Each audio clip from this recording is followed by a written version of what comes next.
Listen up, people, to my history of Poe Edgar Allan and his poetry.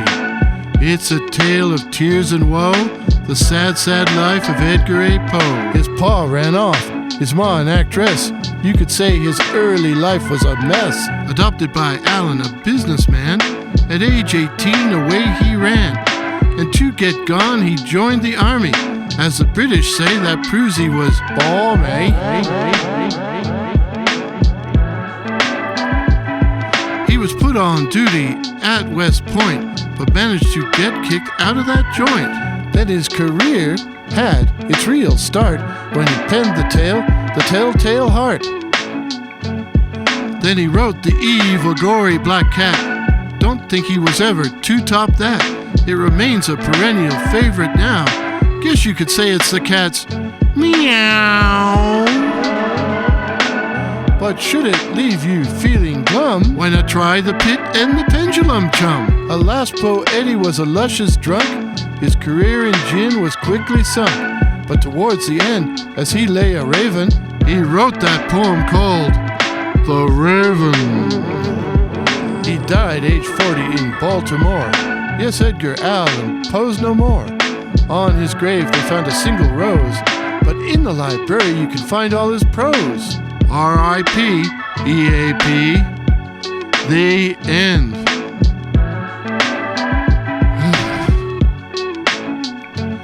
And if this doesn't finish off the poor man's reputation, nothing will. Let alone set music back 20 years. Where's that Amontillado when you need it? Bring on the cask!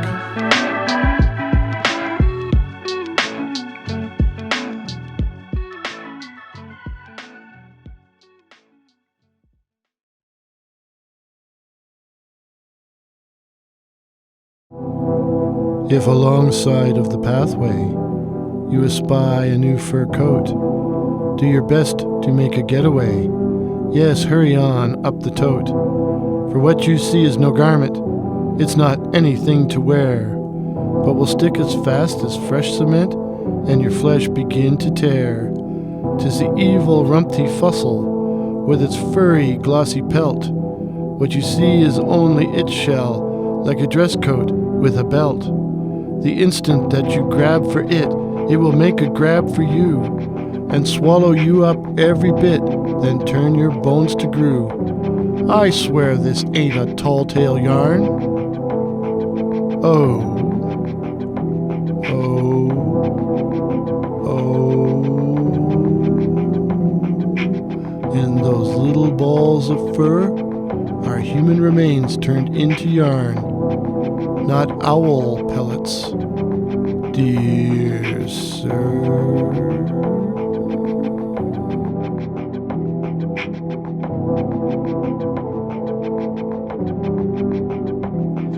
The Rumpty Fussel, one of the world's strangest creatures, and possibly an alien life form. The Rumpty Fussel is living proof of our parents saying, "Don't pick that up. You don't know where it's been." The Rumpty Fussel drapes itself over logs and along the side of trails, where its blanket-thin frame and minky fur makes it look like an expensive overcoat or rug that someone has lost. But when the unwary victim goes to pick it up, the Rumpty Fussel wraps itself around the poor unfortunate. The beast's myriad sucking mouths, quickly stripping flesh from bone until very little remains. These remains are sometimes confused with owl pellets, but not by experienced hunters and lumberjacks.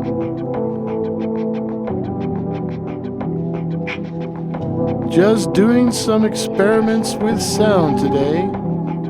Let me know in the comments below what you think, and drop a like, and consider subscribing for more cryptids, night floaters, or general weirdness. Stay hungry.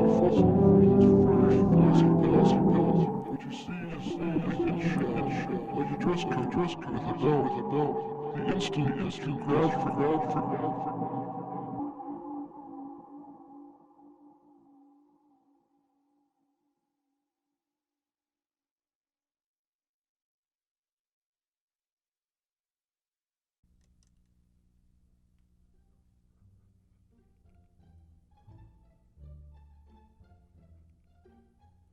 Snow snake. The snow snake is a serpentine equivalent of the snow wasset, another fearsome critter. Its bite is as deadly as the hoop snake's, only faster. According to author Henry H. Tyron, it first appeared in North America, having crossed the frozen Bering Sea from Siberia during the course of an especially cold winter. How cold was it? It was so cold that summer temperatures in Canada dipped to minus 62 degrees Celsius or minus 80 degrees Fahrenheit. An albino with pink eyes, its pure white body gives it excellent winter camouflage. Husbands, coming home after being out all night, often complain of having been treed by snow snakes. I myself was treed by a horde of voracious snow snakes one Saturday night many years ago after returning from some evening jollification. As I stumbled home, I heard a multitude of slithering behind me, and I managed to climb a frozen maple just as the evil albinos arrived, staring up at me with their hungry pink eyes. I might have been forced to stay there all night and slowly freeze to death when deliverance arrived from an unusual source. Another clown staggering home. You picked a fine time to leave me, Lucille. 4 horny children took a crap in the field. No, that's not right. 2 hungry children dropped dead in the field. No, that's not. Oh, to hell with it. You picked a fine time to leave me, Cecile. Well, the boreal reptile snaked off after the fresh bait, and I wasted no time in climbing down and shambling to safety. At one point, something nipped my ass, but I think it must have been that other fearsome critter, the snow wasset.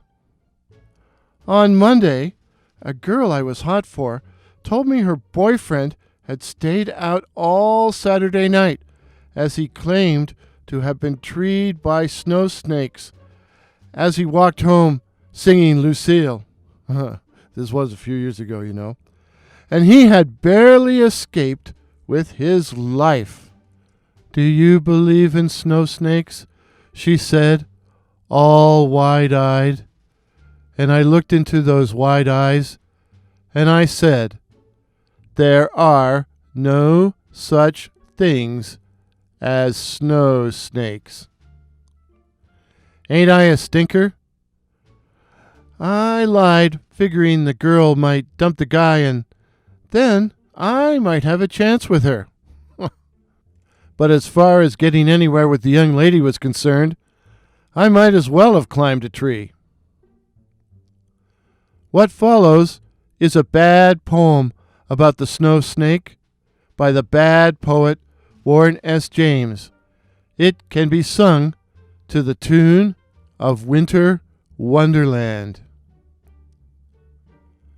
Man, it's cold, minus 50, 10-foot drifts, ain't that nifty? But here I am treed, up where I have fleed, trying to get away from the snow snake. Well, it came from Siberia to a land even drearier, but it loves the cold to its snow is gold, the cold-blooded and white-bodied snow snake. I hope by morning that it will be long gone. I long to get home to my nice warm bed. But I'm afraid I'm stuck here in my long john, 'cause one kiss from him and I'll be dead. A search party might relieve me, but my wife won't believe me. I'm stuck here all night, 'cause I can't take flight, frightened half to death by the snow snake. Earlier, I alluded to hoop snakes. Here's some dope on the critters. Hoop snake. Pity the victim pursued by the hoop snake. This creature is capable of traveling at high rates of speed by sticking its tail in its mouth and rolling like a tire. Top speed is in the neighborhood of 100 kilometers per hour, or 60 miles per hour. The only way to escape it is to dive through its hoop and run away while the snake is attempting to break and turn around. The tail ends in a venomous stinger. One lumberjack escaped a marauding hoop snake by hiding behind a tree, which swelled in size after the snake stung it. The lumberjack built a large barn with the wood, but later had to convert it to a doghouse after the poison wore off and the wood shrank. What follows is a bad poem about the hoop snake by the bad poet Warren S. James, to be sung to the tune of Rawhide. Rolling, rolling, rolling, that's how this snake goes strolling. Rolling, rolling, rolling, hoop snake. It rolls like a Goodyear tire, one sting and you'll expire. Rolling, rolling, rolling, hoop snake. It rolls so it can menace us, this awful serpent venomous. Rolling, rolling, rolling, hoop snake. Dive right through, hoop snake. Dive, dive. Dive right now or die! Hoop snake.